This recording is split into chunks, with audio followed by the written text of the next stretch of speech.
Hello, আসসালামু আলাইকুম। সবাই কেমন আছেন? আশা করি সবাই ভালো আছেন। আজকে একটা ব্লগ নিয়ে এসেছি। ব্লগটা হলো যে অনেক দিন আগে একটা কেক বানিয়েছিলাম, একদম হয়নি। তো আজকে আবার চেষ্টা করব কেক বানাতে। আমি আসলে রান্নাবান্না দিয়ে অনেক কাঁচা, তো দেখি কেকটা পারি কিনা বানাতে। তো চলুন আমার সাথে কেক বানাবো। দেখিয়ে দিচ্ছি আমার পাখিটা কি করছে। দেখেন, পাখিটা অনেক খেলাধুলা করছে। এই কি কি খবর তোমার? দেখো, বন্ধুদেরকে হাই বলে দাও। চলুন, কেকে কি কি লাগে সবগুলো আমি দেখিয়ে দিচ্ছি।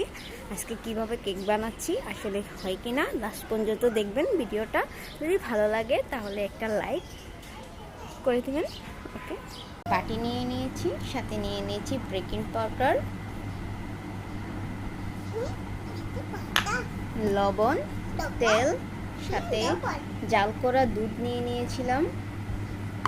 দুধের স্বর, আবার কিছু খারাপ মনে করবেন না, এটা দুধের স্বর ছিল। দুধের স্বর ভালো করে জাল করে নিয়েছিলাম। ঘন হয়ে গেছে এমনভাবে জাল করেছি। তো